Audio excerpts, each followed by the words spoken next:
So really, the purpose of today's panel is to give you an opportunity to look into the insights of the electric vehicle manufacturers, what's exciting, what's new. We're also going to talk about some policy questions, and we're also going to talk about infrastructure and the utility viewpoint. Are these a threat and opportunity, those kind of things. So hopefully we'll cover kind of from different perspectives from the panel, but we also welcome your Q&A to really drill down in anything you want to ask. We'll have some time for some questions. So, gentlemen, thank you once again. So the first question is going to be let's just talk about policy up front. So, as you all know, China recently extended subsidies in their electric vehicle market as part of a larger response to the record pollution in Shanghai. California has set a very specific targeted mandate for zero-emission vehicles of 1.5 million by 2025. So the question is and I'm going to start with Robert from Honda, are subsidies or policy mandates important to continue the growth of EV market? Yeah, in a word, yes. The mandates provide direction to the manufacturers, but it has to come hand in hand with those policies and incentives. Just mandating manufacture or sale of product does not build the market. So in order to work hand in hand with state government, regulators, and the OEMs, we need to make sure that the policies support the mandates, including things like infrastructure and incentives and rebates for consumers. Okay. So Ken, from your perspective at Toyota, what do you think? Why do we have them? Can we just get rid of them today and the EV market will continue to grow? We can get rid of them, or the EV market could continue to grow, but not at the same time. Meaning that they are, in fact, I think, necessary. You know, cars with big batteries are more expensive than cars without big batteries. Batteries are expensive. It's a new technology, and you know, with the introduction of any new technology, you need to kind of ramp up to scale before it becomes a cost-effective manufacturing process. So, yeah, if we want customers to look at an ICE car that is an internal combustion engine car and a plug-in car side by side and have them do the value analysis, if the plug-in car is $10,000 more, that's a hard sell. And so the subsidies definitely make it possible. And do you see that pricing gap? Is it getting bigger, staying the same, or is it getting shorter? Or did you have something on that? Or Yeah, I was just going to add that I think when we think about subsidies and policies, I think we need to think broadly, right, beyond monetary. Well, I guess they all come down to some sort of fiscal number, right, some dollar amount. But thinking of things such as like HOV lane access, I think that helps build awareness at the top of the purchase funnel.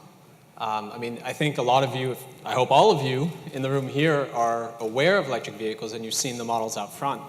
But I think if you look across the US, you know, awareness, I think, is fairly low of electric vehicles. It helps that, you know, Tesla's in the press, Nissan's in the press, basically everybody appears in the press. But again, people are only in the market roughly once every 6 years for a new car. And we've had accumulated demand because of the Great Recession. And so people are now in the market, but we need to keep awareness high. And I think some incentives and subsidies, such as HOV lane access and others, maybe eliminating tolls for EVs and that sort of thing, can certainly help increase awareness, which in turn increases sales, which help us get to scale. okay. Let's move on to the next question. That was just the warm-up question, gentlemen. I just want to say one thing. We're at a critical period here. Right now, the state of California is looking at the question of whether or not they're going to continue funding the plug-in electric vehicle incentives, a clean vehicle rebate program. We have the same sort of discussion going on in Georgia right now. It's very early in the process, yet when we look at the adoption rates for plug-in vehicles, they are in excess of where we were with hybrid vehicles. Little more than 3 years into this, our adoption rates are much higher. So the incentives and maintaining those incentives until we get a more mature industry here are really going to be critical. Unfortunately, with some of the budgetary constraints we're seeing in some of the states, it may not be a reality. So we're right on the cusp right now. Well, I'm going to ask you a follow-up question since you went ahead and chimed in. So with San Diego Gas and Electric, what do you think, what incentives you offer, and is that the place for the utility to offer incentives for plug-in electric vehicles? Well, as an investor-owned utility, we're very much regulated as to what we can and cannot do, and we have to answer to our ratepayers as well. We do offer electric vehicle time of use rates. We've offered those ever since we were first involved with plug-in vehicles back in the 1990s. We also do some extensive education for both workplace and multi-unit dwelling initiatives. And those are going to be our next two fronts for the adoption of plug-in electric vehicles. For San Diego, we have over 50% of our population in multi-unit dwellings. Those people can't even consider the possibility of owning a plug-in vehicle. When we're looking at workplace utilization for electricity, right now the investor-owned utilities in California, we're beyond 20% renewables. We'll be at 33% renewables in 2020. It's estimated we will exceed 50% renewables in 2050. The additional generation that we see from solar during the day, I don't know how many of you are familiar with the Casio duck curve, but utilization. Can we get a show of hands, Casio duck curve? That's better Surprisingly, than I expected. not too Better than bad anybody out else there. on the panel. Yeah. So what we're talking about here is we're actually going to generate more renewable electricity during peak periods on some days than we're going to be able to utilize. Being able to put that power into a battery storage system is going to be critical. Wind power is mostly generated in the evening. If we can put that wind power into vehicles during the evening hours and residential charging, that's going to be essential. So those two areas are becoming more and more important all the time for plug-in vehicles. Okay, thank you. Let me pick on auto dealerships for a while. There seems to be a lot of heroes and scapegoats in electric vehicles. And so I'm going to read a quote from the CEO of Tesla. Tesla is one of the sponsors here. That does not mean that's not why you got the quote. You got the quote because I thought it was kind of interesting, but brings it to a point. So regarding auto dealers, Elon Musk blogged that auto dealerships have a fundamental conflict of interest between promoting gasoline cars, which constitute virtually all of their revenue, and electric cars, which constitutes virtually none. And so here in Texas is one of the states that it's required to go through auto dealers. For example, Tesla does not have sell direct model in Texas, they have showrooms. So fundamentally, do you agree or disagree with this statement regarding incentives for dealer networks? And so David, I'd like to get Nissan's perspective. Let's start off first. Do you think the Nissan dealers are pushing electric vehicles? How is that structured, or do you think it's kind of a problem area for your dealership? Sure. Well, I'd like to unpack the tweet from Elon Musk a bit. So if I understood the argument, it's today a dealership sells only gasoline-powered vehicles, doesn't sell any electric vehicles, therefore doesn't earn revenue from electric vehicles, and there's a conflict of interest. And I think he's making some assumptions there, or at least there are some unstated assumptions. Clearly, the tweet, it's really small, you can't state all your assumptions. But it doesn't really make sense if you look at the Nissan example, right? We've been able to sell over 45,000 vehicles, right? 45,000 Nissan Leafs solely through our dealerships. And in many markets, Leaf is the #1 vehicle sold, outselling Altima. So, and those are markets like Atlanta, San Francisco, Seattle, alternating for the #1 place. And so it is one of the top sellers. If not #1, it's definitely top 3, top 5, depending on which market you look at. So is there a conflict of interest? I don't think so. I think it's about the sales associate on the floor trying to make sure the customer leaves with the right vehicle, the most appropriate vehicle for his or her needs. I mean, and it's also a function of demand, right? If you go to, rural Montana and try to sell an EV, it's going to be a tougher sell than it is in the city of San Francisco. But is there a conflict of interest? No. I think it's just trying to allocate the right vehicle for that customer. And so to your question, what are we doing? We've done a lot. We've done a lot on the customer education side. And I should mention, before I get into what we're doing, most customers come into a dealership with having pretty much already made the decision of what vehicle they want. So to say that there's a conflict of interest, I don't know. I mean, the customer comes in and says, yeah, I want the Leaf. Show me some options. And that sales associate is going to try to upsell, try to get them better options, but they know that they're zeroed in on the Leaf or the Altima or whatever car it is. So it's really playing to what customers want. So I think that's another fact that maybe discounts that statement somewhat. So we've done a lot of training for our sales associates. I mean, one of the challenges for sure is turnover among staff at dealerships. I mean, I'm not going to lie and say that it's the most efficient way of selling cars, but we do a lot of training, and dealers are becoming increasingly more comfortable with the technology and learning how to talk about its attributes. So, yeah, we've done a lot, and I think the 45,000 we've sold to date is a testament to that. I'll throw in one comment as well. So, for the GM dealerships at least, there was a conscious decision whether or not they're going to sell electric vehicles because there's special equipment, additional tools that they had to purchase. So most dealerships are financially motivated, so they want to get a return on their investment. So I would say it's actually the opposite, at least for the GM dealerships. They've already spent the money up front, expecting those sales to come through for both sales and service. So from our perspective, the dealer is automatically incentivized because they had to make the decision before they ever got one in their dealership to be able to participate and sell these cars.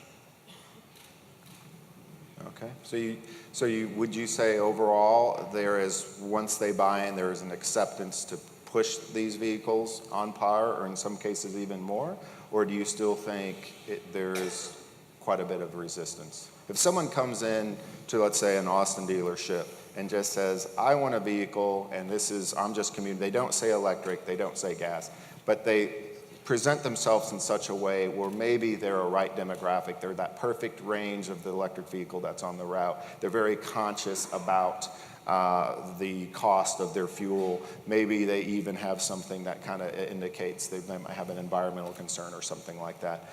Do you think dealerships would turn that person to electric vehicle, or do you think they'd start with the gas vehicle first, or just, is that hard to say? I think they would start with the most expensive vehicle and then work their way down. Dealers aren't going to change their behaviors, right? They always are going to try and sell you the most vehicle that you can possibly afford. That's why they're so successful typically. But they are usually broken into two parts. There's a front-end sales and there's a back-end service. And both are usually independent business units that they treat independently. So they're going to be pushing electric vehicles just as hard as any gas one. And much like I think Nissan was saying that, we've spent a lot of time and effort to educate the dealers about these vehicles, about what they're capable of, and trying to help them with as many tools as possible to make the sale. So again, I think they're going to follow the normal path, which is price consciousness. But yeah, I don't think there's any discouragement from selling an electric vehicle versus a gas engine vehicle. We've been doing dealer visits now for 3 years, and we do an education program. We have a brochure we put together that highlights the Clean Cities Coalition. It highlights the California rebate, the utility EVTOU. So we visit the dealerships, we leave these so that they can give them directly to their clients. But the reality is it takes a motivated customer to go to the dealership and ask specifically about a plug-in vehicle, and then not be dissuaded for whatever is on the lot. Because we're seeing there's often pressure for sales staff to sell what is on the lot this month and to move it by the end of the month. So it seems to me that the question ought to be about the sales model, the way of selling cars, not necessarily is there a conflict of interest between two different types of drivetrain. Well, let me ask a follow-up question on that specifically then. Do you think Tesla should be allowed to sell directly to the consumers here in Texas and across the U.S.? That's a Why don't you sales ask model, a them? business model? Yes or no? Okay, the ayes, say the ayes. We'll see who from the audience. The nays, all go to the dealership, the nays? All right, so I think from a customer perspective, and maybe this is a skewed sample, but... Who is that in the front being loud? But I mean, the counter argument from the dealerships is a lot of the same things I hear about the argument from the consumer. I want choice. I don't want middlemen. I want to make sure I get the best deal for me. And a lot of the auto dealerships say, we provide choice. We provide protection to the consumers. We help drive down price because we have competition even within territories. But so do you basically agree with the audience, or do you disagree, or do you just really have no opinion on a direct sales model? It's really not up to us. We're the OEMs, we manufacture the product. We live with the laws, we ourselves live within the laws that the states pass that regulate how we do business with our dealers. So it's not a question of whether we agree or disagree, it's a question of whether we comply, and we have to. The state of Texas has decided that this is the best way to protect the consumers or to sell product, automobiles, in their state. And those lawmakers obviously made that decision here in Austin. You're sure you're not with the utility? That sounded like one of my canned utility answers. Well, I appreciate that. I feel like a little brotherhood with auto dealership right now. In a previous life, I lived with this dealer network issue and the state-by-state regulation of how we do business. So the state drives those decisions. There are plenty of states in the United States right now that allow direct sales model to continue. California is one of them, and one of many. Texas and now New Jersey are the two that have completely excluded it. It's my understanding of the situation currently. But there's still things going on. If you want to get involved, you need to get involved with your local state legislator. Is If I there may any add to interest? that, Oh, go ahead. I think what Robert says is correct. I mean, we do have to work within, a legal structure. But that doesn't mean we should ignore the voice of consumers if that's what this little experiment was, right? So if the voice of consumers is, yes, we want a better sales model, right? So it's whatever, direct sales.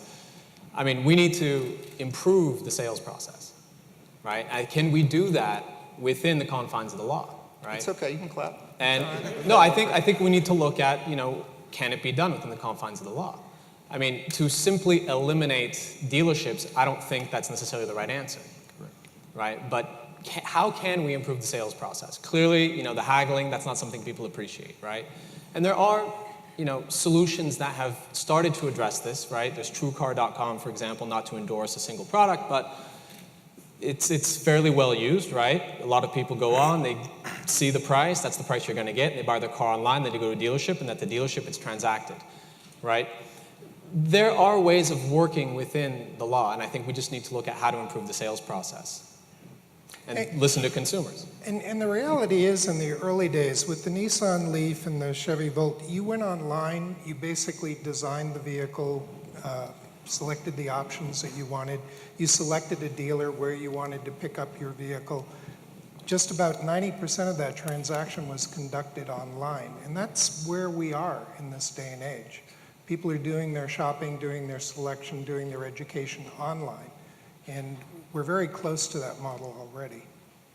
Okay. Can I just add also, I want to unpack what I think was the subtext for Elon's comment, which is that this notion that car manufacturers don't really want electric cars to succeed, that we are somehow pro-gasoline cars and anti-anything else.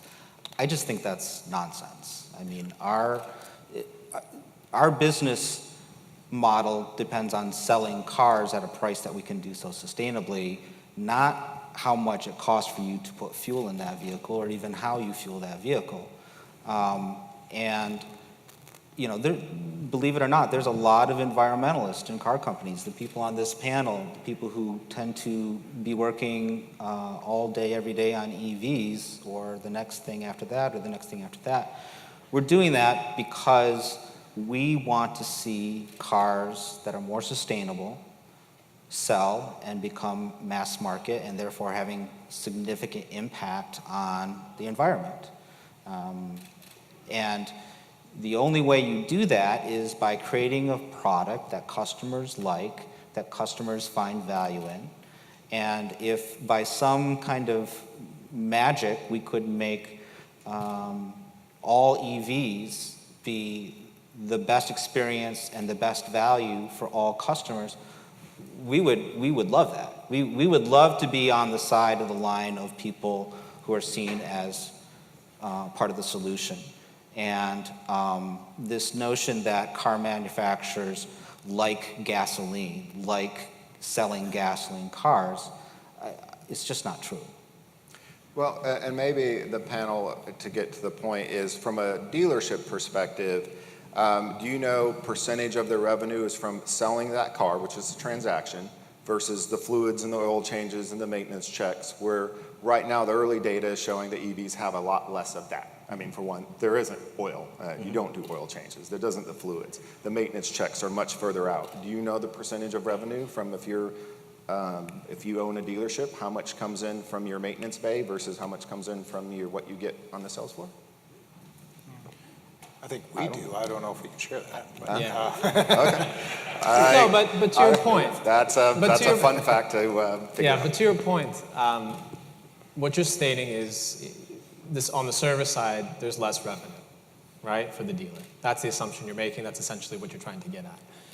Yeah, well, I'm thinking that's what kind of where this quote was from, and maybe that's a potential for Well, resistance. so- Oh, okay, Not that's the- one of the Not the assumptions. manufacturers, but in your supply chain, I'm just trying to put a spotlight on is there a unnatural act being asked in your supply chain?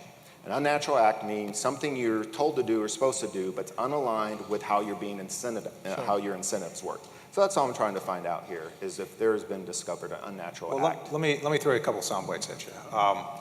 The average EV buyer, and I know what GM's is, and I'm assuming everybody else is on the panel is the same, has a significantly high household income. They are the type of people, as a dealer, you want coming into your showroom.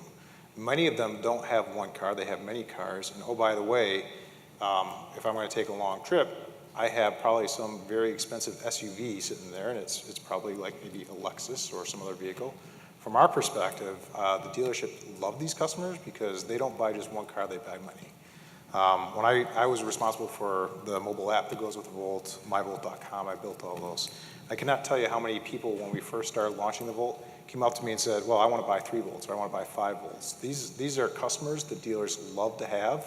From a GM perspective, it's bringing customers that haven't been seen in the dealership for a long time, trading in actually a lot of Toyotas and Nissans, sorry.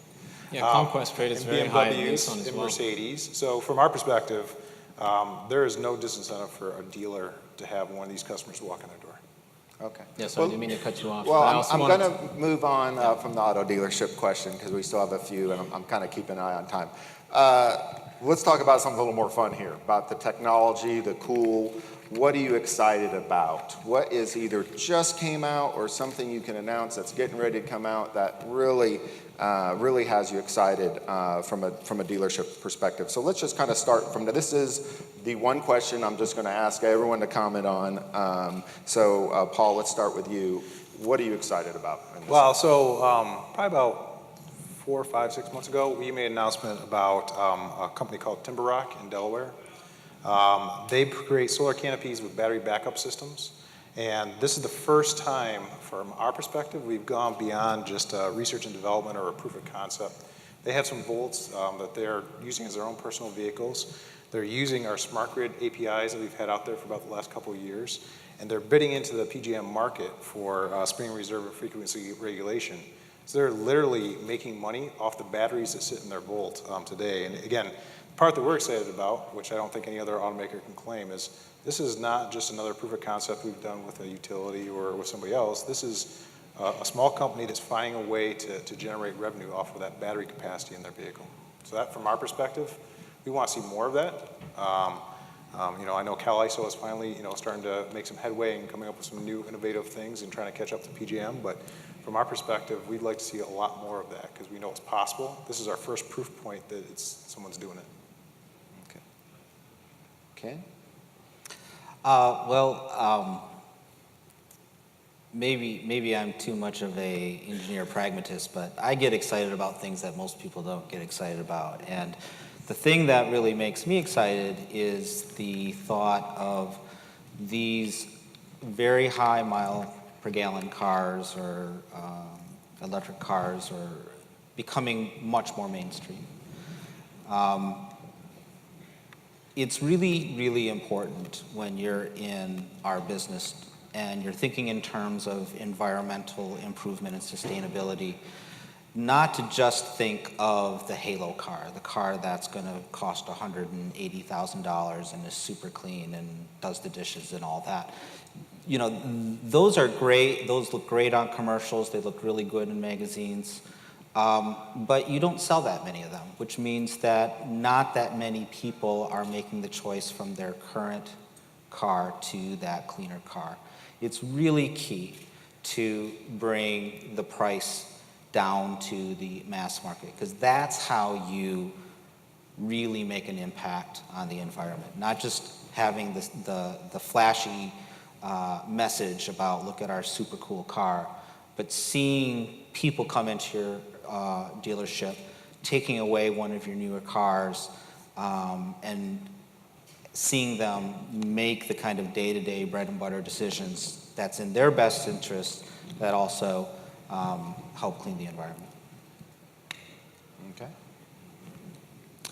So at Nissan, I think we're pretty excited about the introduction of the next electric car in our EV suite, which would be the ENV200, which is a commercial van. It starts production in Barcelona very soon, and currently in the United States we're doing testing with FedEx and some others. So that's really exciting for us because we haven't really, I think, penetrated the commercial side of the market. And we're also doing a lot of exciting things with used and new Leaf batteries. A lot of interesting storage applications both here in the United States and in Japan. And drill down into that. What are new and exciting things you're doing with used and new batteries here in the U.S. and Japan? Well, That piqued my interest. I think in the U.S. at this point they're confidential, but This is a tough audience. They're going to start throwing stuff here. You got to give them a nugget. I mean, we're always looking for good projects to be a part of, definitely. So please, come up to me after if you'd like to discuss some potential projects. But in Japan, we've deployed at our headquarters in Japan. We deployed a bunch of I forget exactly how many batteries, but it's probably on the scale of maybe 50 plus Leaf batteries as energy storage coupled with solar. Okay. Very nice. At Honda, we're excited about the next generation of electric vehicles, which we made an announcement at the last LA Auto Show this last November with a design concept as well for our next fuel cell electric vehicle that will replace the current Clarity program. That will be out in 2015. The stack is going to be 33% smaller. The efficiency is going to be somewhere in the 40 to 50% better efficiency, and a much higher mileage range, above 300 miles.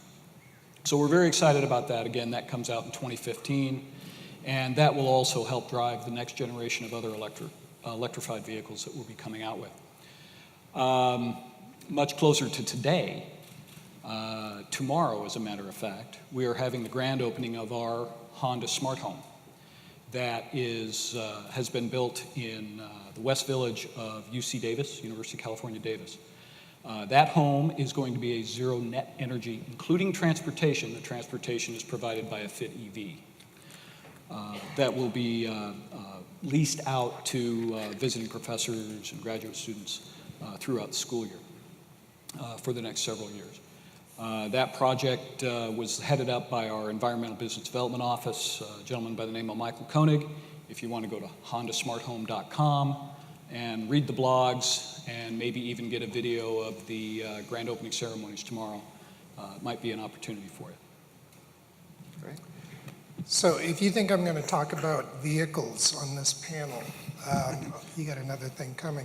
So the thing that really excites me is the charging aspect and coming up with more low-cost and innovative approaches to charging. It's been one of the major challenges, especially for residential. People have to make an additional investment for the charging capability. We're now looking at wireless charging coming forward. We're doing a workplace charging project right now using cheaper, non-communicating charging equipment, which means it doesn't have all the bells and whistles built into it, so it's a cheaper unit to begin with. And that's working in synergy with a kiosk. So an employee pulls into a parking space. It can be a level 1, AC level 1 parking or AC level 2 parking. We have both for a workplace. They put in their parking space, they put in their code number, they do whatever charging they need to do for their vehicle, and they get an automatic charge back. So all of the communications are centralized, and we're able to lower the cost for workplace by using that type of technology. Even at home, my own charging situation at home, I use an outlet that was designed for an electric dryer. And I have a cord set that plugs into that 220 volt unit. And instead of paying the $150 permit for an EVSE permit, I paid $10 for the dryer outlet permit. And I bought the cord set directly. I didn't need an electrician beyond that. And I just plugged that in, and that is more than enough charging capability for what I need at home. So I'm very excited about the new innovations that we see coming forward and what people are trying to do to get those connection costs down. Okay. Actually, can I add one comment to that? From a GM perspective, I think you're exactly right. I mean, the reality about the cost, and a lot of municipalities have used this opportunity to bilk more out of the customer for getting the permits for level 2. We've actually done a lot of data analysis, and some has been funded by the DOE. And basically, for our technology, like the Volt or the ELR, if you're level 1 or level 2, there is no discernible difference in the amount of EV miles driven every month. So our position is actually, we'd love to see a lot more just 110 outlets out in the public space. Could actually do an awful lot. Most people work, 10 hours a day, I would assume at this point. You can get most of a charge, even if it's a straight EV, from a 110 cord set. So I think that there's a lot of low-cost solutions that everybody got excited about these networked EVSEs. And I know from our perspective, when we launched the myvolt.com website about 3-4 years ago, we did everything that these smart EVSEs did. So I think we're kind of seeing a shift in the environment right now, because some of them were failing last year, for example, where people don't want to pay all this money for these extra bells and whistles. And the reality is, based on data, you don't need it. You just need some very simple solutions like more 110 outlets. Okay. Can I ask one clarifying question? Okay. So is what you're saying is that all your EV drivers drive at or less than the mileage for the batteries in the vehicle? And they charge at work and charge at home. So actually, in a lot of cases, people are getting 60 miles a day.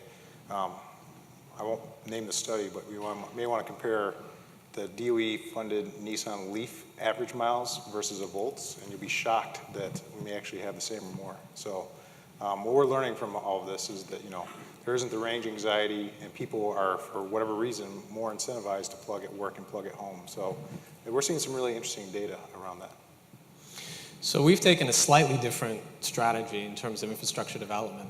Nissan prefers level 2 and DC fast charging infrastructure, not so much the level 1 infrastructure. And I've read that study, and I think the piece that's missing there is a lot of people self-select into these vehicles, right? And so we're looking to capture those who haven't purchased an EV, as well as supporting those who have purchased an EV. So if you look at just who's driving and seeing that the miles driven electric works with level 1 or level 2, I think that data isn't really looking at the total market opportunity. And so for the Leaf, which is obviously 100% electric, right, 24 kilowatt hour battery, level 1 really won't do the job. Although you could make the argument, yes, it satisfies commute distances, but that's not really the majority of travel, right? The majority of travel is non-commute. And a lot of people trip chain. They go to the grocery store, pick up the kids, et cetera. So there's a lot of travel that isn't being captured, right? And if you only look at commute. And we want people to use their car for just about everything except that really long distance trip, which happens, like 1% of the time, on average, or 2% of the time. I'm just saying that that's not a real statistic. We'll have the fact checkers. So we really look at building out a network of DC fast chargers within a region, so people have the confidence to drive just about anywhere they want and know that they can get a fast charge. Well, and Nissan is in partnership with Austin Energy installed the first Austin area DC fast charger at Town North Nissan. So congratulations on that. Yep. You get your kudos for that. And at the same time, Austin Energy is also looking at level 1 pilots for certain garages and multifamily as well.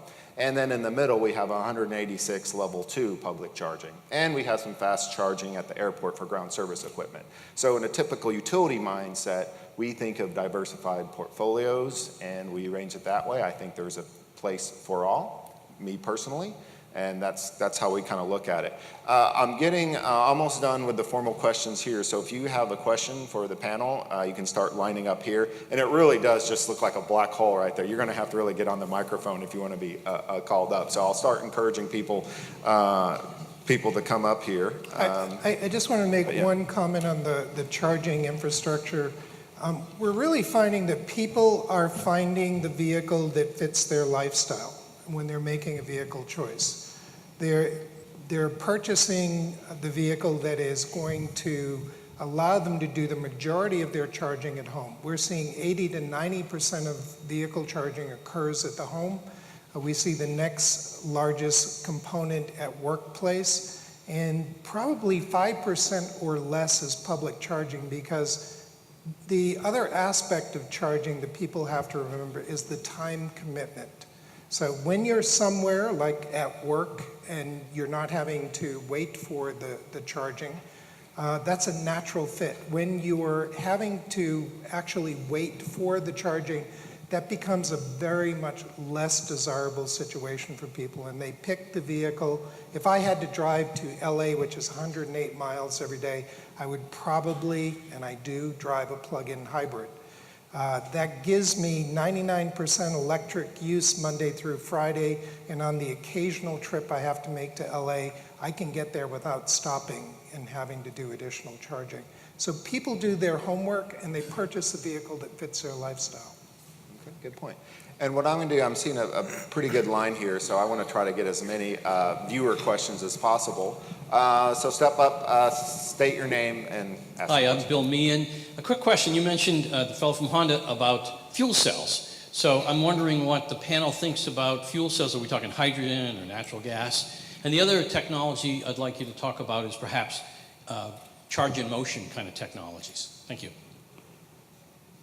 So I'll just tell you from GM, we do have a fuel cell demonstration fleet that we've been evaluating for quite some time. We've just, we're trying to go wherever the customer goes. So from electric vehicle, we do have a fully electric vehicle, the Spark EV. We just launched middle of last year. We have the ELR and the Volt that have the range extender in addition to the roughly 40 miles electric. We've also put a big effort around compressed natural gas over the last year and a half. So that's primarily focused towards fleet companies and the full-size SUVs, the Impala, and the large pickup trucks. And actually, surprisingly, we've done pretty well with those. So again, as the needs change and the infrastructure starts to show up, we'll go where the market goes. Toyota at CES this year showed our prototype fuel cell car, which we'll be selling in 2015. We're also very excited about it.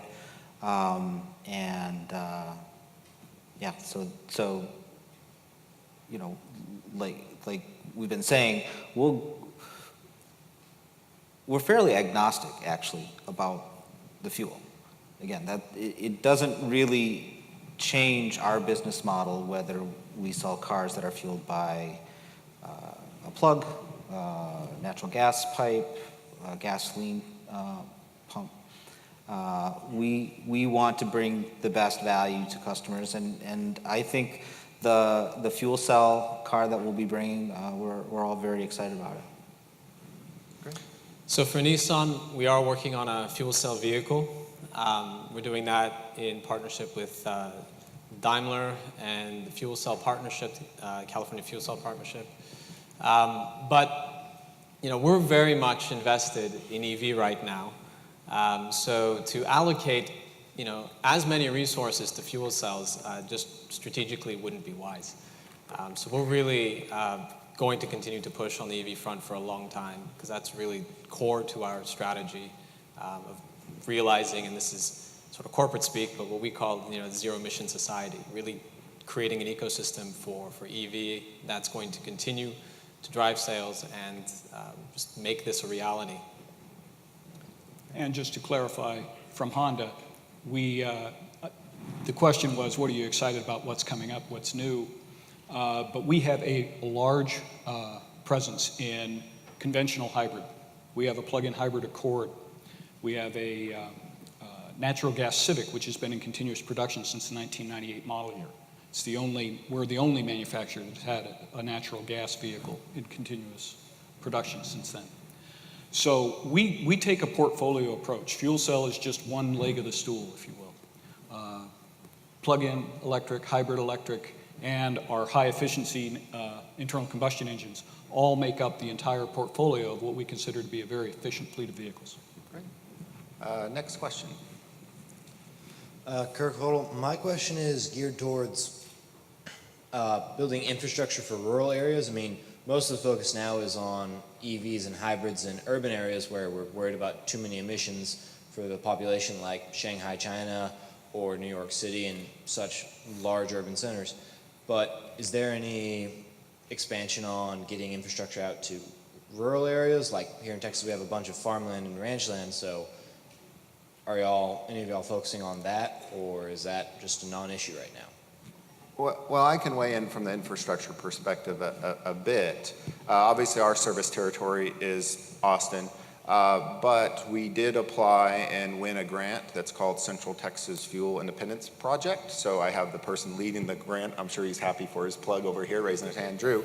And it's to capture exactly that. So it takes a 10-county region to include these rural areas. So we have someone dedicated going out, talking to towns like Bastrop and Elgin, and they're implementing some, talking to Blue Bonnet and Pedernales Electric Co-op and working with them. So there is an interest, and I've been on calls with city managers of rural, and this was actually from Nebraska and the Midwest, and what I heard a lot from them on the infrastructure, it wasn't about being green or air quality, those kind of things. It was, how do we keep our young people in these towns? Our young people want these. How do we keep them engaged? How do we kind of hip, cool amenities where we get it? And that was almost across the board from this group of city managers. It was targeting that demographic and what are we doing for our younger people in there? But do you have a comment from a The California CPUC has prohibited investor-owned utilities from owning, installing, or operating infrastructure. So we're excluded from that market. But from a practical standpoint, we definitely track where the adoption rates are going. The rural areas are not embracing plug-in vehicles at this time. So therefore, the success story for people in a rural area would be home charging. As we evolve, those challenges may be addressed, but right now, I think you're going to see most of the activity for charging infrastructure in the areas where the higher adoption rates are. Yeah. And I think the earlier panel had a good point on that, is every state is different and every territory is different. Austin Energy, we own and operate a whole fleet of public charging stations. It's actually a mandate for us to own and operate those. So once again, you kind of see the complexities from a state-to-state perspective. Next question. Hi, I'm Michael Walsh. I'm working on a startup to do peer-to-peer rideshare and carpooling with electric vehicles. And I wanted to direct my question towards the pilot project like at UC Davis, where you're powering a home, I presume with hydrogen and solar power. With solar. And with car. And so looking to the larger infrastructure of the nation and electrifying transportation across, all different types of transportation, transport for freight, and moving towards a national electrified rail system. How does hydrogen come into the picture as we talk so much about storage for energy? Can hydrogen and maybe getting the hydrogen from water instead of, fossil fuel sources can be that storage system, and the backbone of energy return to the grid can be with the electric vehicles and hydrogen in the mix? It's not my Okay, part. put the sales guy on the spot with a technical question. There are a lot of options out there for energy storage. One of the things that we like about hydrogen is, A, it's the most abundant element in the universe, but B, it's not limited by where you are. The infrastructure can be widely spread. It can be delivered in multiple ways. I'll give you 3 examples. There's a pipeline straight from a refinery to a station in Torrance. There's a wastewater treatment plant that is providing hydrogen to a station in Orange County. I believe it's Irvine. And the third one is you just truck the hydrogen in a tanker over to a station and continue to fill it like you would with gasoline, where you're carrying the gasoline around. So that becomes one elegant solution. But there are many elegant solutions, and some of the things from the smart panel grid earlier this afternoon piqued my interest as a plug-in vehicle sales person. So, and as far as how we make the hydrogen, obviously there's a lot of different ways to do that. And as we continue to go down this path of zero emissions well to wheel, from the formation of the fuel to the building of the car to how we fuel it, those are things that have to be considered as we continue to advance the technology. Okay. Next question. Hi, Terrence Parker from SolarBridge here in Austin. A couple of questions. I met Herman Scheer once, and he told me he's the developer of the PV program in Germany. And he told me he once incentivized the use of biofuel cars in Germany just by lowering the taxes on biofuel. That was enough. People just bought them. I wondered if we could lower the cost of the electricity going to the electric vehicle, maybe remetering just that particular piece, so it's 2 cents a kilowatt hour rather than 12, and of course that would highly incentivize anybody to buy an electric vehicle. Second thing, have we thought anything about doing like an infrastructure like gas stations for electric vehicles where they're like oil change stations where they just pop a battery in and out? To me, that's quick charging. An hour isn't quick charging. Sitting at the Tesla station and hanging out with your fellow Tesla folks for 45 minutes is not quick. To me, it's in and out, just like a gas station, 2 minutes. So have you thought about has anybody thought about removable batteries that could be swapped in and out in a couple of minutes? Thanks, I'll take my question. Yeah, I can. So Better Place out of Israel, that was exactly their model that failed. I think they had some success in Israel. I know there's still some China companies that are looking at that, but the reality is, because of the quality, the servicing, all those types of things, I don't think any mainstream automaker would probably seriously consider that. And I think that's where DC fast starts to play much more of a role, right? It's maybe not 5 minutes, but it's a little bit longer. But I think swappable batteries has come and gone and not been successful. Yeah, and Go ahead. just to add to that, to clarify maybe a little bit about DC fast charging, at least for a Nissan Leaf battery, what we've observed is I think the assumption is always made that someone's coming in with a completely depleted battery, which is never the case. They're always coming in with 20%, 30%, sometimes higher state of charge. So in reality, they're only staying, 15 minutes, 20 minutes, and then they're out. That may be too long for some, but it's certainly fantastic to just get a, replenished battery up to usually about 85%, in 15 minutes and be on your way. Regarding the rates, so one thing we do on the public charging network, we have a prepay program. So if you prepay, you can buy a card, and it's $25, and what that $25 gets you is a half a year of unlimited charging at the public charging stations or your workplace or at your multifamily if it's part of the Plug-in Everywhere network. That electricity is also backed by our Green Choice program, so it's 100% renewable, specifically Texas wind credits. So we've really tried to push the envelope on the cost. When people start figuring out, I mean, we know people who are leasing Leafs for low 200s, and they're commuting to and from Georgetown. They're charging up at work, and they want from their lease is what they used to pay in gas. And then for about a little over $4 a month, that's their fuel charge, unlimited. And so I think there's some real opportunities. San Diego, it's talked about the time of use. That's another way utilities do rates, is time of use rates. So here in Austin, our primary time of use rate is seasonal.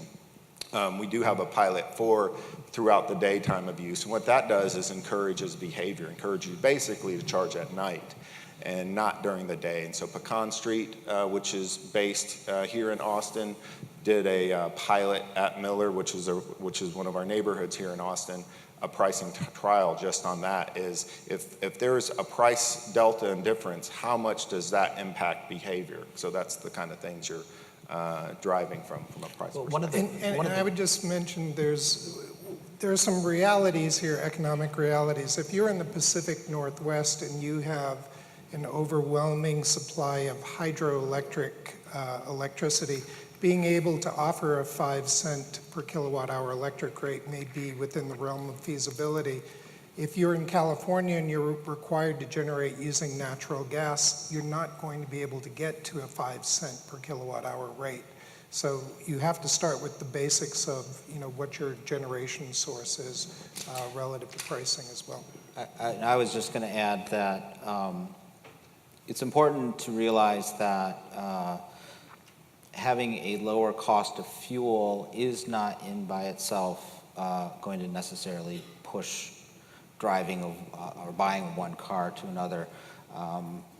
Most studies show that when people come into the showroom, they usually don't bring a spreadsheet, but they do have some kind of notion of what the value of buying the more fuel-efficient car than, say, the less fuel-efficient car. And the statistics basically tell us that the average U.S. consumer factors in about 2 or 3 years of cost differential in the operation. And even if the electricity was free, I think in many cases it's hard to make that back in 2 or 3 years. And if you flip the question around, the reality is we have some of the cheapest gas anywhere in the world. We don't tax it as heavily as others. I mean, if you really want to make a difference from an EV perspective, and this is probably not popular here in Texas country, truck country, but if our gas prices go up, normal market supply and demand effects happen and more EVs will be sold. So I mean, that's the reality. And if you go to Europe, if you go to any other market, you will see that our gas prices, or even Canada for that matter, are significantly cheaper here than anywhere else. Next question. Hi, I don't know, is this going to work? I'm Patty Duran, I'm with the Smart Grid Consumer Collaborative, and I have a Nissan Leaf, love it. The cost is only 75 cents a day to charge it up, so for the previous questioner, it's already under $30 a month to fully run the car. I bring a question to you from Atlanta. I have a Leaf, have had it for over a year, used to drive it, but my husband stole it last summer, and I'm back to a gas car. He has a longer commute. But I belong to an EV club in Atlanta, and there are over 200 members in that club. And they wanted me to ask the GM and Honda men on the stage, when are you guys going to sell BEVs, battery electric vehicles, in Atlanta? And Atlanta is the #1 market for Leafs. Everyone loves their Leafs. So that's the question. Well, I can tell you from the GM perspective, we're starting in California and in Washington. And quite frankly, we have a different perspective than Nissan. From our perspective, the technologies that we offer in the Volt and the ELR are mainstream, more marketable at this point in time. The battery electric vehicle that we've currently got on sale, we still see as more of a fleet play, more of a smaller niche play. We are fully committed to it. We are obviously working on the next generations of them, but it's really a supply and demand thing. If we see enough demand, we'll increase it to more markets. With the Fit EV, obviously, we started on the West Coast, moved into the Northeast. Demand has been more than we can supply, so we're not looking to move into any other markets. However, we, like GM, like everyone here on the panel from the OEMs, are working on our next generation. We're looking at where the markets are, where the volumes can be had, and what we need to do for throughput. Okay, so your answer does generate a follow-up question. If Atlanta can be the #1 market for the Leaf, clearly there's demand. So I'm just curious why you guys aren't seeing demand in Atlanta for your cars when it is for the Leaf. Well, Yeah, I'd just say again, it's- demand is there. We just don't have the supply right now. From our perspective, I don't know where we're at with the supply. I'd have to go back and take a look. But the reality is, for each market, it's not just as simple as let's start selling it. There's the whole dealer and the dealer franchise things that we have to work through. There's also some marketing. So there's a lot of dollars to add any new market. So it's not just as simple as, hey, let's just start selling them. There's a lot of other factors that goes into it. And I'm not the marketing guy, so I don't know exactly where they're at with their plans. Great. All right, I want to thank, oh, you do have one last. Yeah, before we close out, just to make it worth the flight here from San Diego, I wanted to mention that I co-chair a work group for multi-unit dwellings in California, and we have now posted the tools we have available. They're available to anyone on the web. You can get them by going to pevcollaborative.org/MUD for multi-unit dwelling. And I have some small flyers. If you see me later, please feel free to ask for one. But there's a guide there. There are surveys that property managers can use for their residents. There are targeted information pieces for property managers, residents, et cetera. So if those tools are useful for you, please take advantage of them. No, I do appreciate that plug. I mean, Austin has a very similar demographic in that way. About 50% of our citizens live in multifamily. We've hired staff to specifically focus on serving the multifamily needs. And we also did a survey as part of the Texas River Cities EV initiative, which was another Department of Energy grant-funded project to Austin Energy. And that survey demonstrated people who live in multifamily resident apartments, et cetera, they actually had a higher interest in driving electric vehicles than people in single-family residences, your typical home. However, the paradigm is they also have less access or opportunity to plug in. So I'm glad you mentioned that toolkit. I know my team was writing down the URL. They'll be looking at it as well. Thank you for that. So with that, I do want to thank the panel. Thank you very much for flying down here, and we appreciate it. So could I get a round of applause? Very good. Thank you. All right. Thank you, gentlemen.